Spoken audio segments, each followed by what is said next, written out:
എന്തടിസ്ഥാനത്തിലാണ് അദ്ദേഹത്തെ ആക്രമിച്ചത്? നിങ്ങൾ എന്തടിസ്ഥാനത്തിൽ? ആര് പറഞ്ഞിട്ട്? ആരുടെ നിർദ്ദേശത്തിന്? പിണറായി വിജയന്റെ നിർദ്ദേശത്തിന്റെ അടിസ്ഥാനത്തിലാണോ? മുകളിൽ നിന്നുള്ള നിർദ്ദേശത്തിന്റെ അടിസ്ഥാനത്തിലാണോ? CPM-കാരുടെ നിർദ്ദേശത്തിന്റെ അടിസ്ഥാനത്തിലാണോ നിങ്ങൾ അടിച്ചത്? അത് ഞങ്ങൾക്കറിയണം. അതിനുവേണ്ടിയാണ് ഇവിടെ വന്നത്. എന്നിട്ടേ ഞങ്ങൾ ഇവിടുന്ന് പിരിഞ്ഞു പോകുള്ളൂ. എന്താണ് കാരണം എന്നുള്ളത് ഞങ്ങൾക്കറിയണം. എന്നിട്ടേ ഞങ്ങൾ ഇവിടുന്ന് പിരിഞ്ഞു. ഞങ്ങൾ ഇവിടെ ഇരിക്കും. നിങ്ങൾ പറയണം.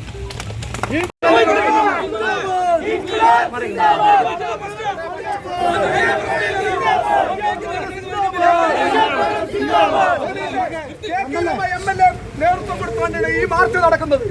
MLA പറയുന്നു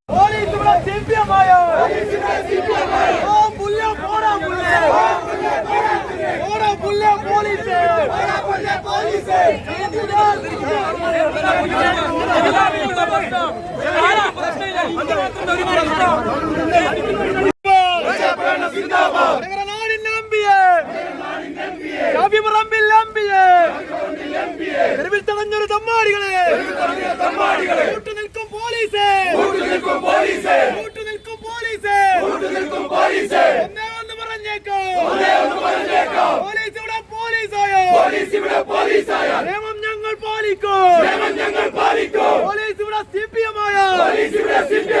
ഓ പുല്ലേ പോടാ പുല്ലേ, പോടാ പുല്ലേ പോലീസ്.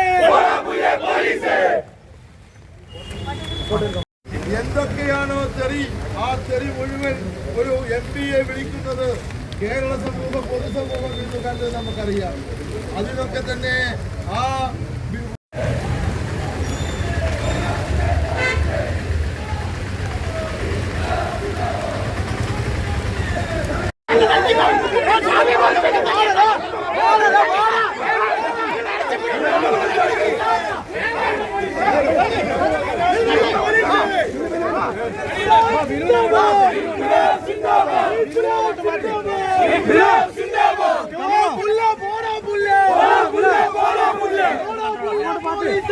നല്ല കാര്യം ഇവിടെ പറയണം.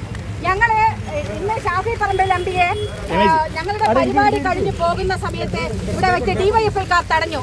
അന്നേരം പോലീസുകാർ അവിടെ ഉണ്ടായിരുന്നു. പോലീസുകാർ മുഴുവൻ ആ പ്രതികൾക്ക്, ആ തടഞ്ഞ ആളുകളെ മുഴുവൻ സന്ദർശിക്കുന്ന സ്ഥിതിയാണ് ഞങ്ങൾ വീഡിയോയിൽ കൂടെ കാണാൻ കഴിഞ്ഞത്. നിങ്ങൾ ആരും ആ പ്രതികൾക്കെതിരെ ഒന്നും ചെയ്തിട്ടില്ല. അവർക്ക് ചെയ്യാനുള്ള എല്ലാ സൗകര്യങ്ങളും ചെയ്തു കൊടുത്തു. പക്ഷേ ഷാഫി പറമ്പിൽ വളരെ കൃത്യമായിട്ട് അവിടെ ഇറങ്ങി നിന്ന് കാര്യങ്ങൾ നീക്കിയതുകൊണ്ട് മറ്റു സംഘർഷങ്ങളില്ലാതെ പോയി.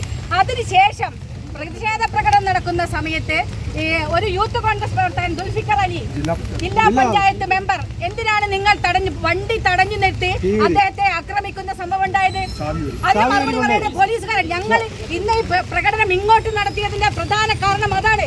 ഞങ്ങൾ ഷാഫി പറമ്പിലെ തടഞ്ഞതിന് ഞങ്ങൾ ടൗണിലൂടെയാണ് പ്രകടനം നടത്തുക. അവരുടെ DYFIക്കാർക്കെതിരെയാണ് പ്രകടനം നടത്തുക. പക്ഷേ നിങ്ങൾ പോലീസുകാരാവാതെ ഇവിടെ എന്തിനാണ് അത് ചെയ്തതെന്ന് ഞങ്ങൾക്കറിയണം. എന്തിനാണ് ദുൽഫിക്കറിനെ അടിച്ചത്? എന്തിനാണ് അദ്ദേഹത്തിന്റെ വണ്ടിയുടെ കീ ഊരി നിങ്ങൾ എടുത്തത്? എന്താണ് പ്രകോപനം? എന്ത് പ്രകോപനമായിരുന്നു? നിങ്ങൾക്ക് എന്തെങ്കിലും പ്രകോപനം ഉണ്ടായിരുന്നോ? CI ഉണ്ടല്ലോ ഇവിടെ. സുഹൃത്തുക്കളെ, വളരെ നിർഭാഗ്യകരമായ ഒരു സംഭവമാണ് ഇന്ന് കാലത്ത് മുതൽ ഇവിടെ നടന്നുകൊണ്ടിരിക്കുന്നത്. ഉച്ചക്ക് ബഹുമാന്യനായ MPയെ ഇന്ന് വഴിയിൽ തടഞ്ഞു എന്ന് മാത്രമല്ല, ഒരുപാട് സമരം കണ്ട നാടാണ് നമ്മുടെ കേരളം. ഒട്ടനവധി സമര ആവാസങ്ങൾക്കും നമ്മൾ ഈ നാട് സാക്ഷ്യം വഹിച്ചിട്ടുണ്ട്. പ്രത്യേകിച്ച് DYFIയും CPM ഒക്കെ നടത്തിയ സമര ആവാസങ്ങൾ നമ്മൾ കണ്ടിട്ടുണ്ട്. പക്ഷേ ഇന്ന് നമ്മൾ കണ്ടത് ഈ സമരാഭാസത്തെ പോലും നാണിപ്പിക്കുന്ന, ലജ്ജിപ്പിക്കുന്ന തരത്തിലുള്ള സംഭവമാണ്. ബഹുമാനപ്പെട്ട MLAയെ തടഞ്ഞു നിർത്തി, MPയെ തടഞ്ഞു നിർത്തി എന്ന് മാത്രമല്ല, അദ്ദേഹത്തെ തെറി വിളിക്കുന്നതാണ് നമ്മൾ കണ്ടത്.